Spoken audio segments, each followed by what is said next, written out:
Hey everybody, so chapters 9 and 10, this is going to be the second day we've done this. We're going to take a look at what is essentially going to be lessons 3 of chapter 9 and lesson 1 of chapter 10. So here we go.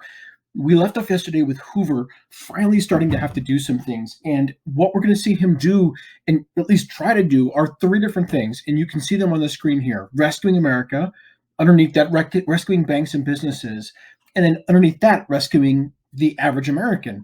And so going across from left to right are each of these three topics, because Hoover understands that all three of these things are connected, that you can't rescue America without rescuing the banks and businesses. And you can't do that without rescuing the average American. So how is he going to do this? What's his grand plan? His big idea is right here at the tippy top, right next to my head. He wants to put Americans back to work building things like hospitals or libraries or schools and anything like things that the government would fund. And if we can put those Americans back to work, well, that's going to be a really good thing. But there's trouble with that, right? Because right next to my head, you can see that you have to pay for these things. You can't just pull a hospital out of your butt and be like, we're going to build a hospital. You have to pay for it. Now, to do that, the government's going to either have to raise taxes on people to get money from them so we can then pay for the stuff, or it's going to have to borrow the money from someone. Well, wait a minute here. This is going to make Hoover really worried because he wants to think, I mean, he thinks about this. If he raises taxes or if he borrows, especially if he raises taxes, people will have less money to spend. So what is he going to do? He doesn't want to raise taxes because that would be bad. People would have less money to spend. So he's going to end up trying to find ways to borrow money. And that's why we're going to come down to this, rescuing banks and businesses. Because if you're going to borrow money, who's going to give it to you? A bank. And who needs it? A business. So to help banks and businesses, Hoover is going to create two specific programs. The first program is going to be the National Credit Corporation. And the National Credit Corporation, really what it does is it gets a bunch of money from the government and it says, okay, you need some, this bank over here, this bank over here needs some, that bank over near there needs some. Every bank gets a little bit. He's going to do the same thing with businesses, only he's going to call this program Reconstruction Finance Corporation. And its goal is to do the same thing. We gave out that money to the different banks, and now we're going to give it out to the different businesses. So our goal is to make loans to those businesses too. The problem is, as you can see right next to my head, both of those programs fail because they don't give banks or businesses enough money.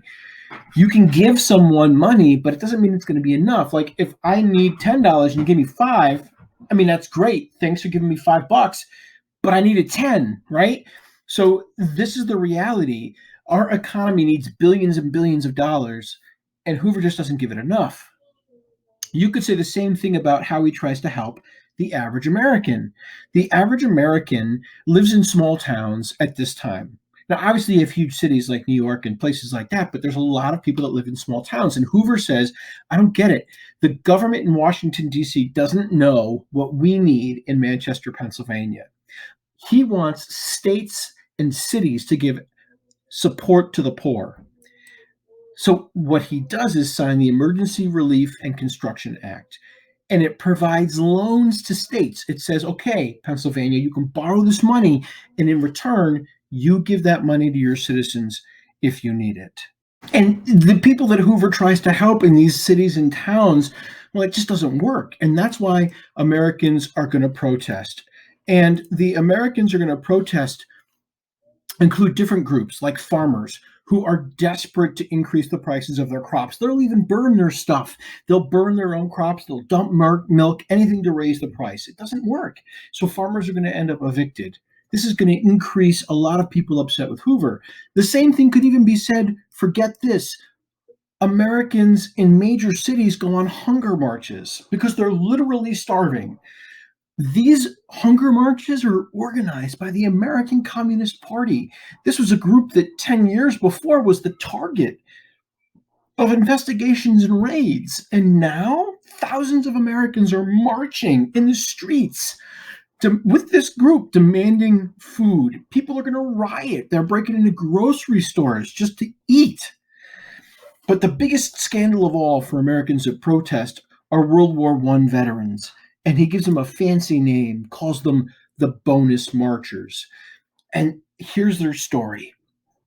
These bonus marchers are promised a $1,000 check in 1945, but they need that money now, right? And so entire families, kids, adults, they march to Washington. 15,000 of them are marching on Washington, D.C., and they become known as the bonus marchers because they're marching for their bonus. So these World War I vets, these bonus marchers, camp right there in Washington, D.C., in Hoovervilles.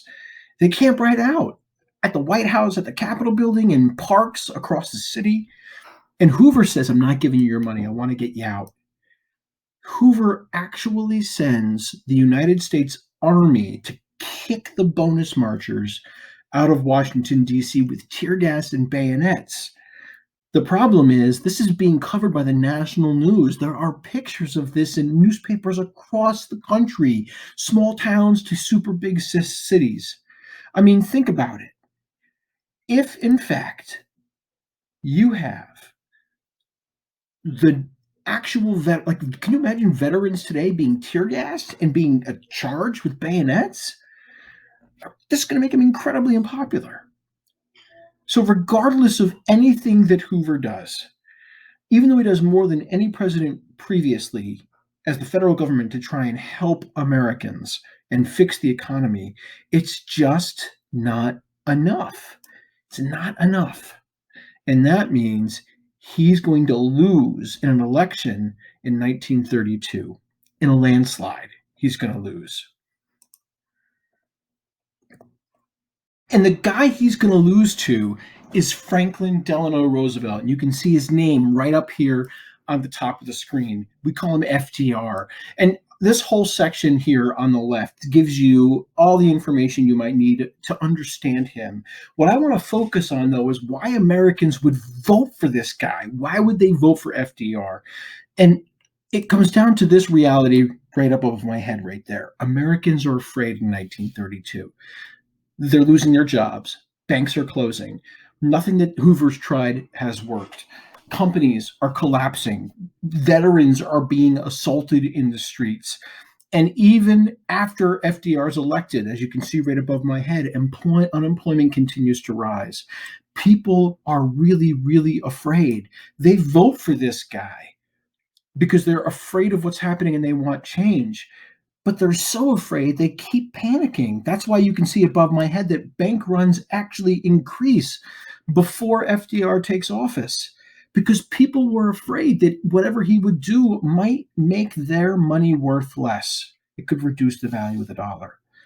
It got so bad that even though people were desperate for change, even though they wanted change, even though they knew they needed it, their fear, their worry about losing money actually forced banks to declare holidays. Governors and states had to say, you know what, we need a bank holiday. Banks have to close in order to prevent bank runs.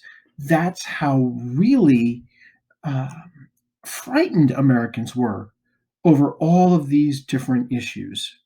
Oh, here's the thing. These people are so afraid that Roosevelt knows that people need to have this fear confronted. And he does that in his first speech. He comes right out to them and he says, listen, we have to face the current situation without cowering, without fear. We can't be afraid anymore. And he tells the people, he says, listen, I'm going to give you something called the First New Deal, right here next to my head. First New Deal. The government has to take action. I've invited all these different people with different viewpoints to meet with me. And what we've done is we created 15 different new laws. And between March 9th, when I take office, and June 16th, I am going to, this first 100 days, I'm going to send all 15 bills to Congress, and they're going to pass all 15 bills. And we're going to help you. We're going to help you find success, even though you haven't been able to find it before. And so what we're going to see is that Roosevelt's going to use these 15 bills to help banks, save homes and farms, and put money in our pockets. And so I've moved them right across the screen here from left to right in their different topics. So to help banks, Roosevelt's going to say, all right, we know that Americans are worried about banks. We got to restore their confidence. So let's pass this law called the Glass-Steagall Act. This act is going to say, all right, banks, part of your money has to stay over here, and that's going to be just for investments in the stock market. This is money you can play with. You can be risky with it.